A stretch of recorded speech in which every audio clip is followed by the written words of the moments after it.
Hello my dear listener, कैसे हैं आप सब। उम्मीद करते हैं कि आप सब ठीक होंगे। पहले तो मैं आप लोगों से माफ़ी चाहती हूँ कि मैंने आपको पार्ट नहीं दिया। उसकी वजह था कि मेरा केमिस्ट्री का वाइवा था एंड सेकेंड मेरी तबीयत थोड़ी सी नासाज चल रही है।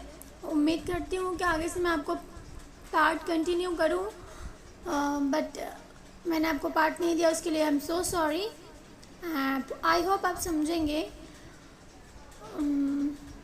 तो चलिए आपके कहानी के सफ़र को आगे बढ़ाते हैं। याशिका युवा ओनली माइन आप आगे।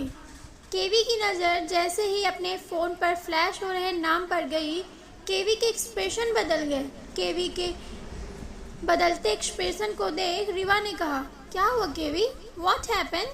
केवी ने फ़ोन को ऑफ करते हुए कहा, नथिंग, प्लीज़ जल्दी से ड्रेसिंग कर दो, मुझे जाना होगा। रिवा ने कहा, बट वाई, तुम्हें आराम करना है, तुम कहीं नहीं जा रहे हो। केवी ने फ्रस्ट्रेट होते हुए कहा, रिवा प्लीज़ ड्रेसिंग कीजिए। केवी की ऊंची आवाज़ में बोलने की वजह से रिवा गुस्से में कहा, केवी चिल्लाइए मत, कर रहे हैं ड्रेसिंग, और गुस्से में उसकी ड्रेसिंग करने लगी। केवी ने अपनी आंखें बंद की और लंबी सांस लेते हुए कहा, आई एम सॉरी, मैं किसी चीज़ से बहुत इरिटेट हो रहा हूँ, मुझे समझ नहीं आ रहा है कि मैं क्या करूँ। रिवा ने ड्रेसिंग कर दूर हुई और कहा, आप जा सकते हैं, ड्रेसिंग हो गई। रिवा का ये बिहेवियर देख केवी ने कहा, रिवा पीछे मुड़ते हुए कहा, अब आपको लेट नहीं हो रहा। केवी ने डरते हुए अपना हाथ आगे बढ़ाया और रिवा का हाथ पकड़ते हुए कहा, प्लीज़ ऐसे तो बिहेव मत करो ना। रिवा पीछे मुड़ी और कहा, तो आप ही बताइए कैसे बिहेव करूं। केवी ने रिवा के हाथों को पकड़ते हुए अपना सिर झुका लिया और कहा, रिवा एक सवाल का जवाब दोगी। कोई आपसे बेइंतहा प्यार करता है, लेकिन आपने कभी उसे उस नज़रिए से नहीं देखा, लेकिन फिर भी सब कुछ जानने के बाद भी वो शख्स आपसे पागलों की तरह प्यार करे तो आपको क्या करना चाहिए। केवी के सवाल ने रिवा को हिला के रख दिया। रिवा ने अपने दिल के समझाते हुए केवी से सवाल किया और कहा, आप किसी से प्यार करते हैं, लेकिन वो आपसे प्यार नहीं करती। केवी ने सोचते हुए कहा, नहीं। केवी के नहीं कहते ही रिवा ने अपने हाथों को केवी के हाथों से अलग करते हुए पीछे मुड़ गई, क्योंकि कहीं ना कहीं रिवा के दिल में केवी के लिए एक जगह थी। केवी ने आगे कहा, मैं पंखुड़ी से प्यार नहीं करता, लेकिन पंखुड़ी मुझसे बहुत प्यार करती है। लेकिन मैं पंखुड़ी से प्यार नहीं करता, मैं क्या करूं, बताओ ना। मैं उससे एक बार नहीं बार बार कहता हूँ कि मुझे उससे प्यार नहीं, लेकिन फिर भी वो मुझे देखने के लिए पागल रहती है, मुझसे बेइंतहा प्यार करती है। मैं क्या करूं। उसका कहना है कि उसका प्यार हम दोनों के लिए काफ़ी है।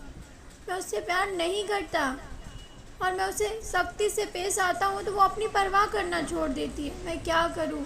मैं उसे हर्ट भी नहीं देख सकता और उससे प्यार भी नहीं कर सकता, क्योंकि मैं अपने दिल में किसी और को जगह दे चुका हूँ। Dragon room bathroom. Yashika bath tub में सोई हुई थी। पूरा बाथ टब पानी से भरा हुआ था और याशिका के माइंड में इस वक्त बस शिवांश चल रहा था। उसे यकीन नहीं हो रहा था कि जिस इंसान से वो कभी प्यार करने का दावा करती थी, उस पर आंखें बंद करके भरोसा किया था, वो इतना घटिया इंसान हो सकता है।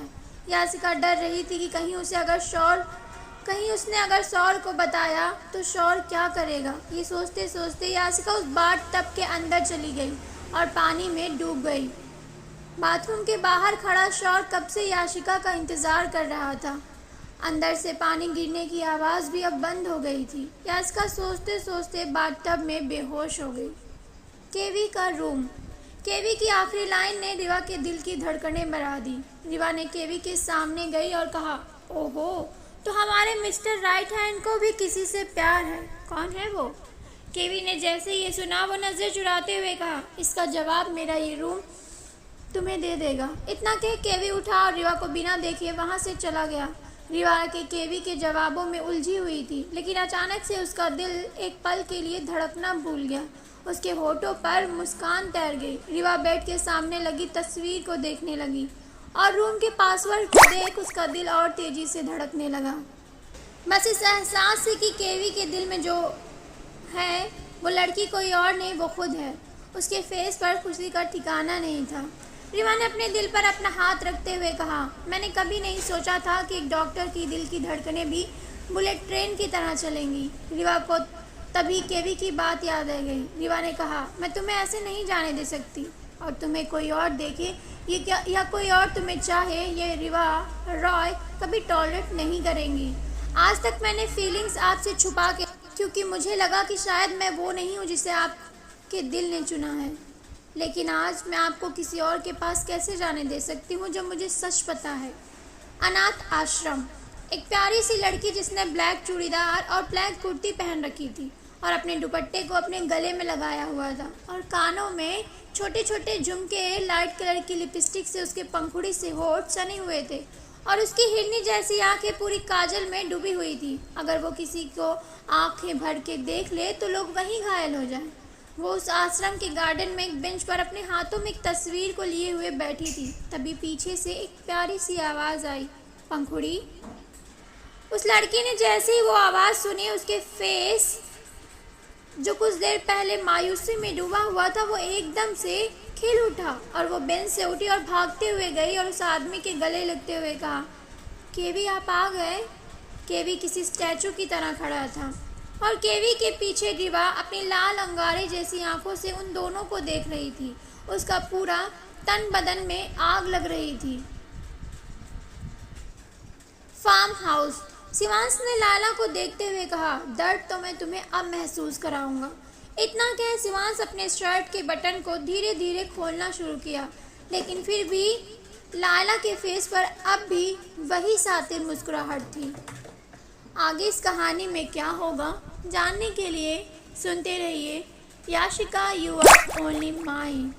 आपके प्यार और सपोर्ट के लिए थैंक यू सो मच। कहानी अच्छी लगे तो इसको शेयर कीजिए, लाइक कीजिए एंड कमेंट कीजिए, एंड चैनल को सब्सक्राइब करना ना भूलिए।